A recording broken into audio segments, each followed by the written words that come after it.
बड़ी खबर आजमगढ़ से बा, जहां पर मुख्यालय भोजपुरी विकास संस्थान में नवजीवन के स्वागत में कल्प वृक्ष का रोपण समाज कल्याण परिसर आजमगढ़ में कइल गयी। आज भोजपुरी विकास संस्थान के मुख्यालय पर एक बड़ा अनोखा प्रोग्राम रखल गयी। पर्यावरण संवेदनशील और संस्कृत के रूप में महत्वपूर्ण आयोजन कइल गयी।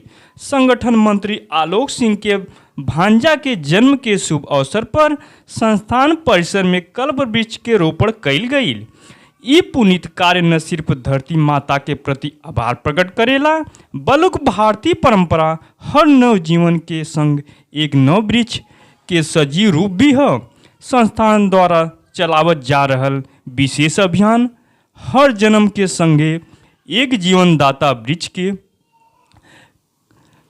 तहत ई रोपण कार्यक्रम आयोजित भइल बा, जे भावी पीढ़ी खातिर हरियाली, स्वच्छता और प्रकृति से जुड़ाव के संदेश देत बा।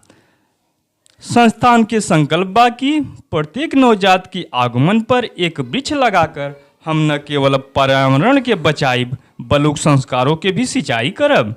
आई हम सब मिलके हर जीवन के संग एक हरियाली के संकल्प ली। कार्यक्रम के अंतर्गत वृक्षन का छंटाई, सफाई व स्वच्छता अभियान चलावल गई। ये अभियान समाज में पर्यावरण चेतना, सामूहिक सहभागिता और जन कल्याण के प्रति जागरूकता के मजबूत संदेश देत बा। उत्साह, श्रमदान और सहभागिता से प्रेरित ये कार्यक्रम आओ वाली पीढ़ियन खातिर प्रेरणा बनल रही। भोजपुरी विकास संस्थान आप सबके आह्वान करत बा कि आप सभी लोगन आओ वाले जीवन के साथ एक हरियाली जरूर जोड़ी। आई देखी अध्यक्ष संतोष सिंह समेदा का खास अपील।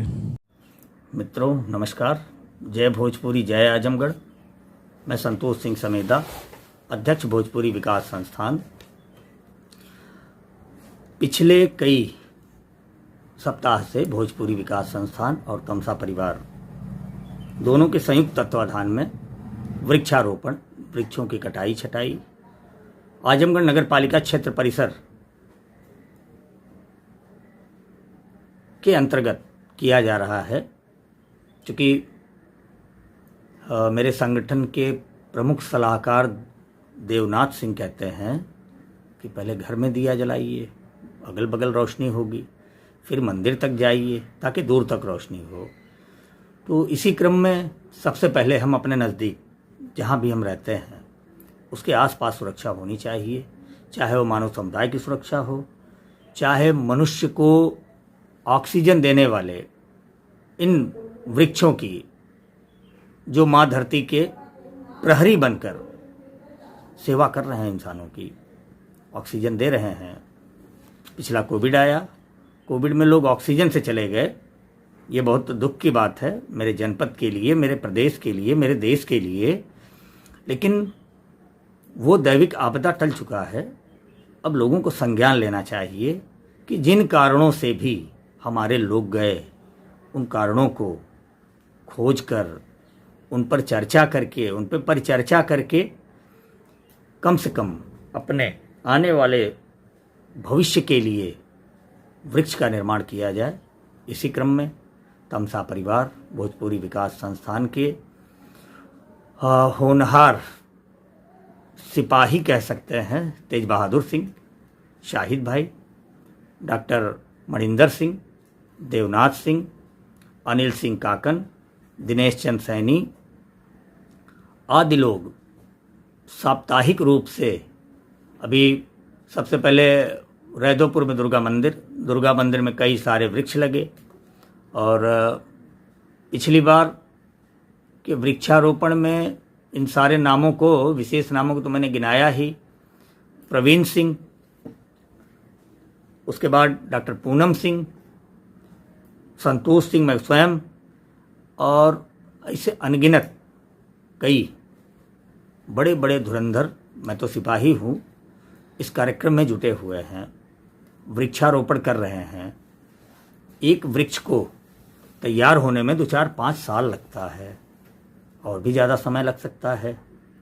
लेकिन इस आस में पूरी टीम भोजपुरी विकास संस्थान तमसा परिवार लगा हुआ है कि आगामी समय में हम कुछ क्षेत्रों में वृक्षारोपण करेंगे तो उसका सकारात्मक परिणाम कहीं न कहीं, ना हमें तो किसी को तो मिलेगा।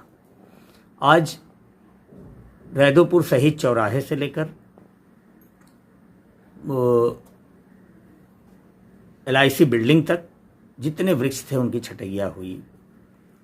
इसके पिछले वाले क्रम में दैनिक जागरण चौराहे से लेकर समाज कल्याण परिसर तक जितने वृक्ष अस्त व्यस्त पड़े थे उनकी कटाई छटाई करके और उनको एक व्यापक रूप दिया गया ताकि वो जल का उपयोग कर सकें और उनका उत्थान हो, उनका संवर्धन हो और संरक्षण की भावना है ही है। इसी क्रम में आज भोजपुरी विकास संस्थान ने एक नई चीज़ शुरू किया है। आज भोजपुरी विकास संस्थान के संगठन मंत्री आलोक सिंह, उनकी सिस्टर को एक पुत्र रत्न की प्राप्ति हुई है वाराणसी में, और उन्होंने निवेदन किया कि आज एक वृक्षारोपण मेरे भांजे के नाम से होना चाहिए। तो मित्रों, आज भोजपुरी विकास संस्थान मुख्यालय पर आलोक सिंह के भांजे के नाम पर एक वृक्षारोपण किया गया। क्या लगता है कि एक वृक्ष लगा दिया गया ये पर्याप्त है? इन बातों के साथ जो है मुझे लगता है आज आलोक सिंह की एक विचारधारा जुड़ी है।